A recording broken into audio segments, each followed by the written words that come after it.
Hello there, beloved Ascension Pioneers, and welcome to this update on our, divine love journey.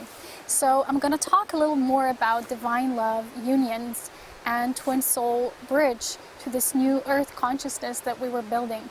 So as you might know, this twin gateway is something that has begun this year, and it started somewhere in spring, and now this latest eclipse unfolding is really sealing this energy. So what's happening is that there's those of us who have come on this journey, on this earth plane, to draw forth from the ethereal imprint what we've been progressing towards, and really creating it as above, so below principle. So we've been trying to establish this divine union here in the physical. As you know, in the past, there was even many archetypes on these unions, but they weren't always happy love stories.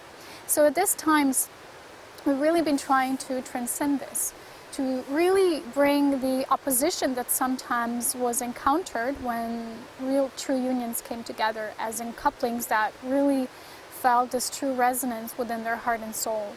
So as we've been progressing towards this journey, we've been really moving towards the unified consciousness that no matter what's happening on the outside, this union can be attained and maintained, so that the planetary consciousness could also support these unions. So this twin grid around the planet that we've been building towards is reaching a stage of its completion. So from this point on, there will be much revelations, and many of us are already receiving these revelations about these twin unions and what they mean, because even those who are not on that path are starting to feel these. They're starting to feel that the truth of this ascension.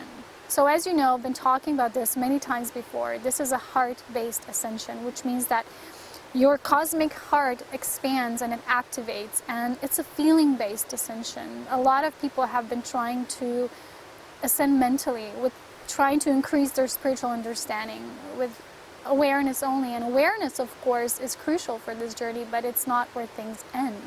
So when awareness, this light, is met with the truth of divine love, together they come in this beautiful triangle of union, and they create this triangulation. So when you have these true sacred unions, what's happening is that it's not two halves coming together, but two wholes. So a lot of times people have been sharing on the nature of twin union, that it actually means, somebody's more in the lower spheres of existence, somebody's in the higher, and they're pulling them up, or this kind of dynamics. But this is really more of a karmic dynamic, because it's not balanced. Anything that the giving and receiving is not reciprocated in a balanced equilibrium manner, it means that the energy playing out, the essence, is karmic. So when we talk about the nature of true unions, soul twin unions, we talk about the essence of itself. I always talk to you about the beloved energy as being an essence. So it's not a specific person, although it might be when you really come in terms of the physical reunion, but it really is an essence. So when the essence of your relating to one another is not really balanced, when it's more of you feel you're the uplifter, you're the giver, you're the supporter, well, the other one is more like the one you feel, oh, they're awakening, they're trying to embrace their true nature. It's been a path of divine lovers who are in this journey to oftentimes act like this. But now with this Creatrix of this new light grid being infused and reaching its culmination and completion, we're starting a new journey. So the universe lately is really blessing these unions coming together. If you're one of those beings who lately has been seeing 1111 everywhere, and I've been waking up with this activated number all the time, and this is not just the energy of, each year we have the 1111 portal in November, and especially in 2011, this was really catapulted into this kind of like an elevated level just before the 2012 that we've entered at that time.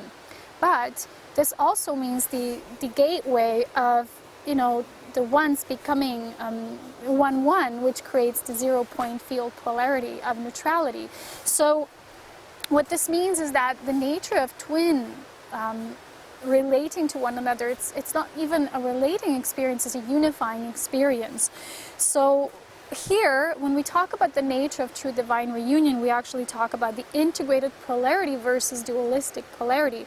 And this was always the mission of divine lovers, was to create these tiny little energy surges. So how I've seen it is, if I had a certain relationship with someone, I infused them with certain energy that was almost like planted within them to once again remind them that this journey can not only happen through light, but also through love.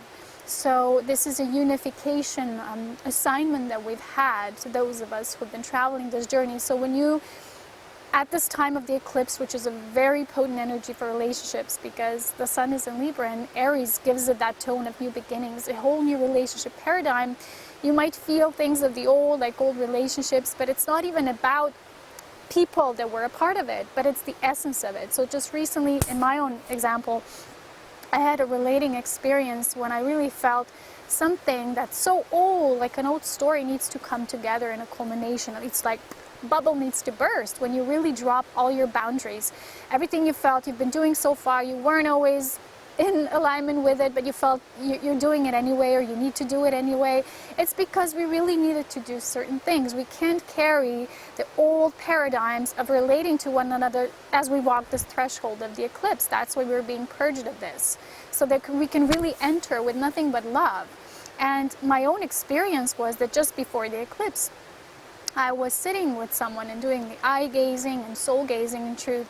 And although our paths are not equalized, and although with that person per se, we are not really within the same balanced experience, there was a call to action to do something that it's very rare on this planet, because usually when we go and move from one relationship to another, when we travel, you know, through these connections we have in our lifetimes, we often leave something there that's open, or you know, it's like pinning something in the background. Or we, you know, sometimes people have these resentments and they never quite fulfill them or complete them. So the true message of unity of these sacred unions and the path of those of us who are divine lovers is, even though sometimes you feel, oh, the other person does not fully reflect me or mirror me, still you can have conclusion, you can have culmination, you can have completion.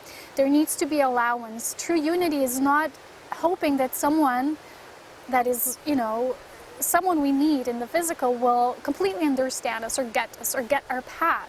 Because oftentimes, you know, not everybody is in this path of being a divine lover and carrying this assignment. Some of the volunteer souls have, you know, volunteered for something else. And we all need each other in a way, but also we have our unique paths.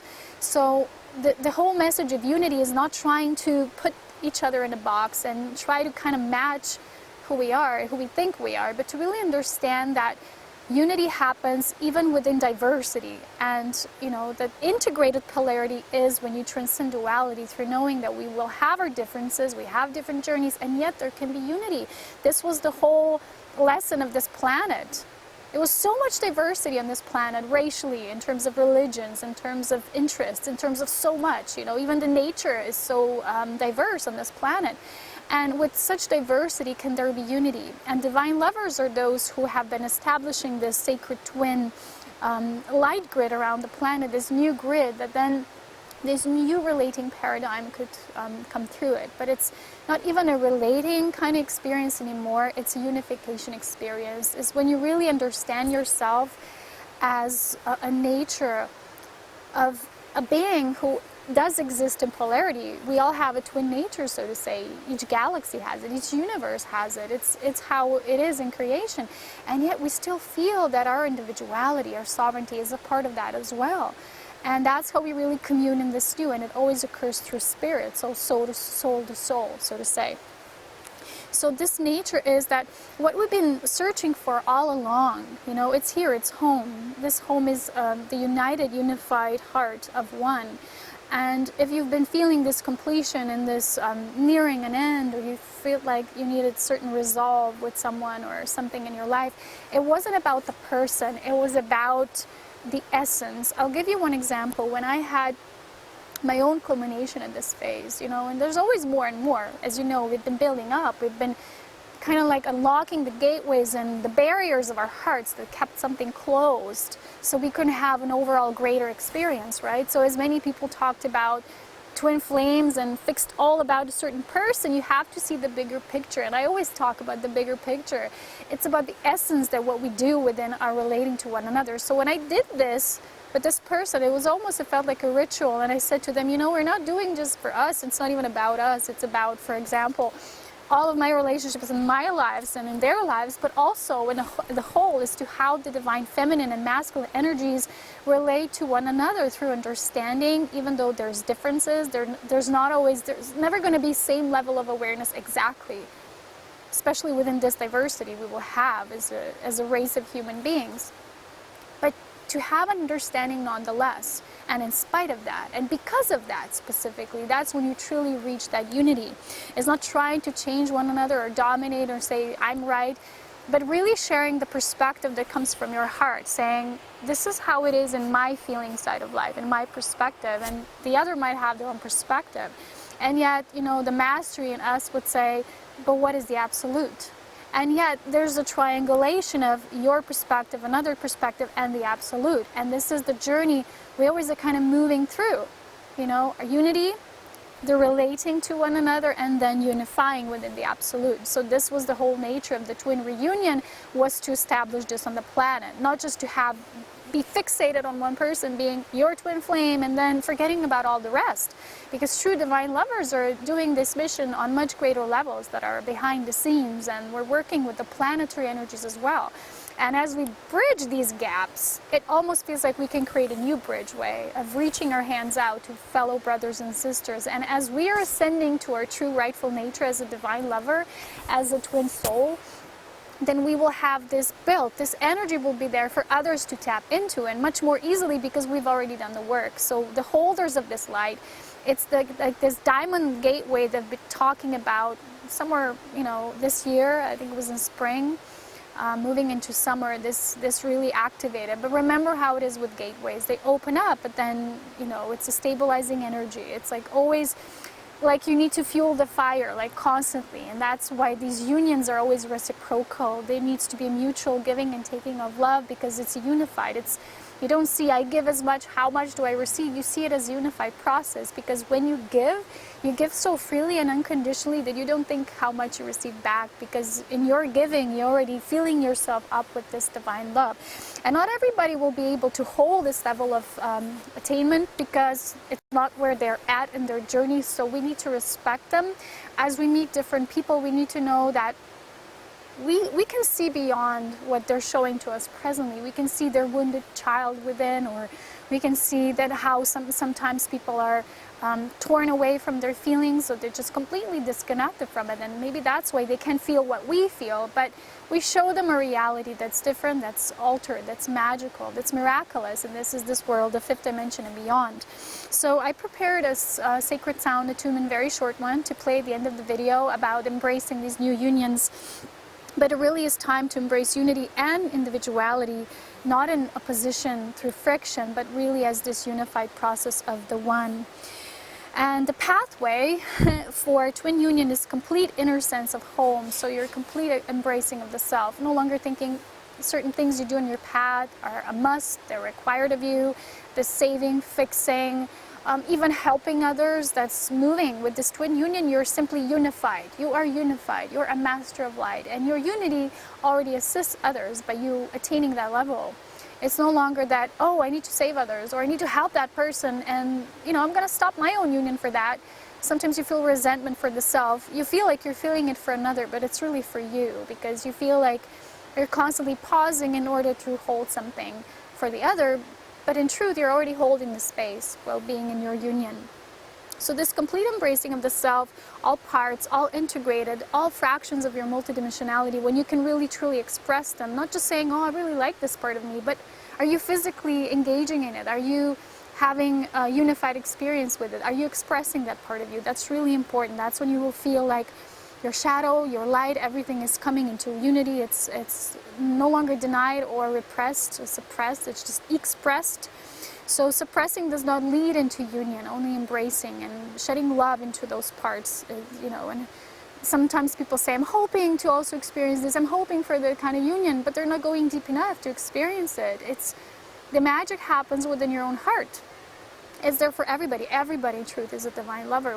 Don't get me wrong, when I'm saying, those of us who've chosen this path, I'm saying those of us who already integrated that, we have this, so we come to show this to others, and we create this new light grid around the planet But that doesn't mean, you know, in their truest essence, others are also not divine lovers. That's all I'm saying. So no more hoping for union, but are you creating it? Are we co-creating it truly? It begins with every now moment decision that we make and taking action of this co-creation. So it's all about choice and allowance. Are we allowing it? Also, sometimes we think we're ready, we want something, but we're not prepared. So there's things sometimes maybe we still need to clear or to feel about ourselves. You know, what parts maybe I denied about myself, and to really embracing my twin journey. So embracing our dreams as a reality right here and now, it's important. So the ethereal and earthly are as one, as above, so below. And this is what we're starting to realize now, and that's why so many people are getting these messages. And these messages are bringing you closer to you. That's really what it is about. And as the universe then feels, the events are happening in accordance to divine will. That's how to say it. Divine will does not mean you don't have your will and your choice. It means that just that your choice falls into specific dynamics that's also related with the whole. That's all that means. If you don't feel yet your dreams materializing, it doesn't mean they're not. It just means that they're following a certain structure within that unified field, within that collective field we're creating, that it's like almost like synapses need to go off at a specific point in time and space. So it's all divinely directed and guided. When you will recognize this divine order, you can have peace at all times. And know that sometimes your dreams and what you're really creating takes place and when the whole is ready, when things kind of need to align. You know, we're all intertwined with also the stories of others and their living realities. Doesn't mean ours, you know, are not going to be fulfilled because of that, but it's just things need to fall into place, kind of like subsequently, or, you know, it's all happening in this great divine order, if you know what I mean. So the perfection of this union is really it's something new to us. It's maybe something we haven't experienced yet in other relationships. So just because we don't have a lot of times this vision what it can be because of what it was, it means that we need to let go, because things are changing, you know, as this grid is being fulfilled and it's in a completion phase. We will feel the differences. We're going to get more signs where things are going to miraculously start to unfold, but we need to really first let go of the old, and this eclipse gateway is perfection for this. So I've made this mantra that I've made into an attunement, which I will now quickly present to you, and the mantra is: a love like this never felt before, now it's time worth waiting for. So this speaks about the true remembrance of the love that is, it always was, and just because maybe we haven't had an earthly experience of that yet in our lives, and most people haven't, you know, this true love, which awakens every cell of you, which makes you just, you know, jump for joy and know that this is your true life, this is your true destiny, is to be in joyful state in your union, and to also have that physically, you know, be created through you. That's what it means. So don't give up. It's happening within the greater structure in cosmos. So I'm going to play this for you.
assist on this journey of divine love. And I'll talk to you soon. So much love, wisdom, and power within divine grace. And remember to reciprocate for whatever you feel you receive. And thank you for sharing the love. Bye-bye.